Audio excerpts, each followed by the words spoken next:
우리는 살면서 크고 작은 실수들을 합니다. 보통 실수했다는 건 부끄러운 일이고 실수했다는 건 뭔가 문제가 있다는 것일 텐데 가능하면 실수하지 않는 것이 당연히 좋은 것이라고 여겼는데 그러한 실수들이 모여서 내 소중한 삶이 만들어졌다는 걸 아시나요?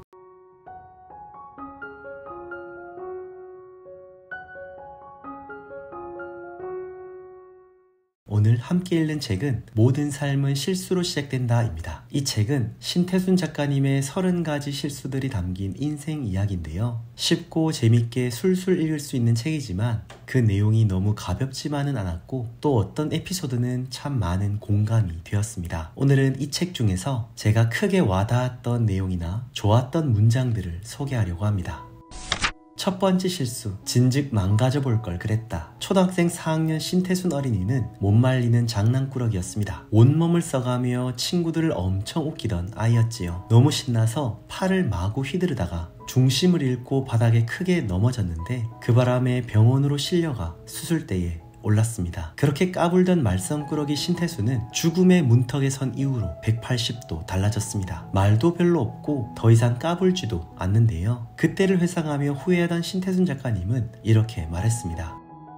그러지 말 것을, 언제 다쳤는지 다 까먹고 그냥 신나게 뛰어놀 것을, 세상 다 산 사람처럼 우울한 표정을 짓지 말 것을, 망가지고 내던지면서 좀 더 자유롭게 날아볼 것을.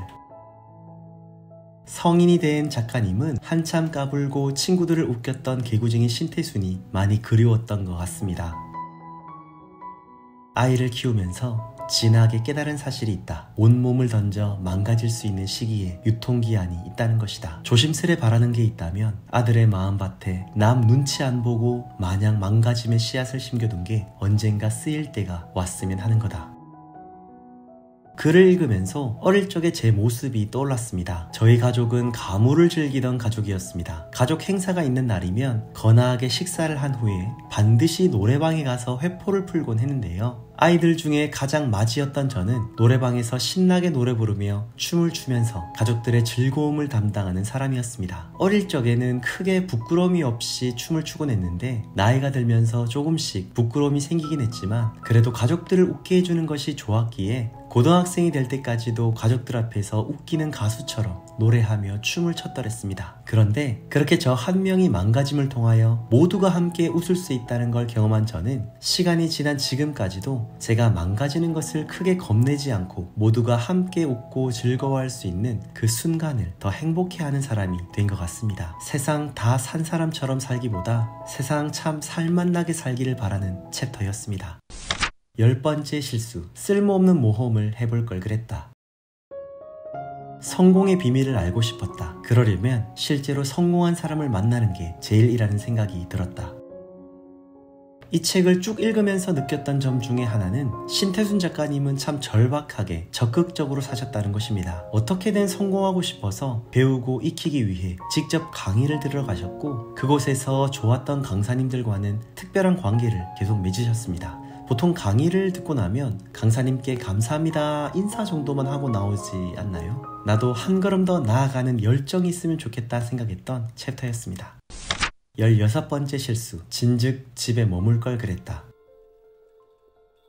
내가 일찌감치 집에 머물며 아이들과 길게 시간을 보내기로 결심한 건 누구나 부러워할 만한 돈과 지위를 가진 사람들을 여럿 만난 뒤부터였다. 공교롭게도 그런 이들 가운데 18은 가정상황이 좋지 않았다. 어떤 사람은 아내와의 불화로, 어떤 사람은 자식과의 다툼으로 골마가고 있었다. 왜 이런 지경에 이르렀을까 생각해보면 돈이 불어나는 재미에 빠져 아내와 자식을 내버려 둔 게 원인인 것 같다고 했다. 신태순 작가님은 주로 재택근무를 하시는 것 같습니다. 집에 있으면서 자녀들과 많은 시간을 보내시는데요. 일반 직장인과는 사뭇 다른 그의 가정적인 삶은 일과 많은 돈으로 살 수 없는 가족의 행복을 선택했기 때문입니다. 나는 가족과 많은 시간을 보내는 사람입니까? 아니면 내 일을 바쁘게 하며 사는 사람입니까? 육아는 참 어렵습니다. 말이 잘 통하지 않는 아이들, 자기 마음대로 하려는 아이들과 함께 오랜 시간을 함께 있다 보면 머리 뚜껑이 수차례 열리곤 합니다. 그런 아이와 하루 종일 씨름하는 아내, 밥도 제대로 못 먹고 쉬지도 못하는 아내를 위해서 시간을 내어 곁에 있어주는 것은 너무나 중요한 일입니다. 바쁘게 움직이는 세상보다 조금 느리게 살아보겠다고 결심한 것, 그게 시작이었다. 하루가 멀다고 빠르게 돌아가는 이 세상에서 우리는 당연히 이 세상 돌아가는 속도에 맞춰 살아야 할 것 같지만 내가 꼭 남들 다 그렇게 사는 것처럼 똑같이 살 필요는 없다는 걸, 오히려 내 페이스에 맞게 내 상황에 맞게 살아내는 것이 더 행복할 수 있다는 걸 느낄 수 있는 챕터였습니다. 19번째 실수, 좀 더 활짝 웃을 걸 그랬다.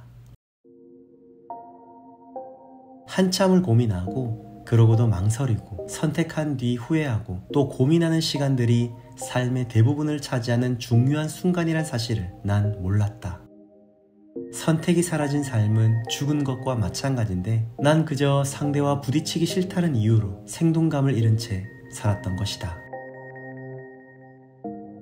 인생은 선택의 연속이라는 말이 있습니다. 오늘 뭘 먹을까, 뭘 입을까와 같은 간단한 선택부터 내가 어떤 전공을 선택하고 어떤 직업을 가져야 할지, 어떤 사람을 만나야 할지에 대한 중요한 선택들까지 인생은 여러 선택을 통해서 완성이 되어갑니다. 하지만 이러한 선택을 하는 것이 마냥 쉬운 것은 아닙니다. 선택을 하게 되면 그 선택에 대한 책임도 져야 하기 때문이죠. 점심 메뉴를 고르는 것도 항상 아내에게 넘겼던 신태준 작가님은 지난날의 삶을 돌아보며 선택을 한다는 것의 무게가 얼마나 큰지를 스스로 알았고 선택을 하지 않는 삶 자체가 얼마나 생명력이 없는지를 스스로 발견합니다. 선택이라는 가치를 돌아볼 수 있게 해준 챕터였습니다.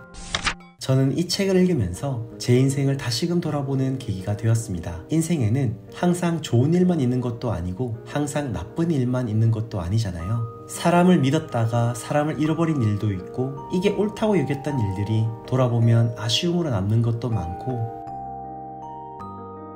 그러나 중요한 것은 그런 내 인생을 어떻게 받아들이느냐가 참 중요한 것 같습니다. 작가님은 지난날의 삶을 돌아보면서 과거는 바꿀 수 없지만 현재를 통해 더 나은 미래를 만들려고 했고 자기뿐만 아니라 소중한 자기 아들에게도 더 나은 삶을 살도록 애써주는 모습이 느껴졌습니다. 저도 이 책을 읽으면서 제 아들과 더 많은 시간을 가져야겠다고 생각했고 저 또한 지난날의 제 부족함을 고려하여 제 아들에게는 더 행복한 삶을 살게 해주고 싶다라는 다짐도 했습니다. 진지하게 내 인생을 돌아보고 더 나은 인생을 살고자 하시는 분들은 이 책 모든 삶은 실수로 시작된다를 꼭 한번 읽어보시기를 추천드리면서 저는 이만 물러가 보겠습니다. 지금까지 함께 읽는 책 크리스였습니다.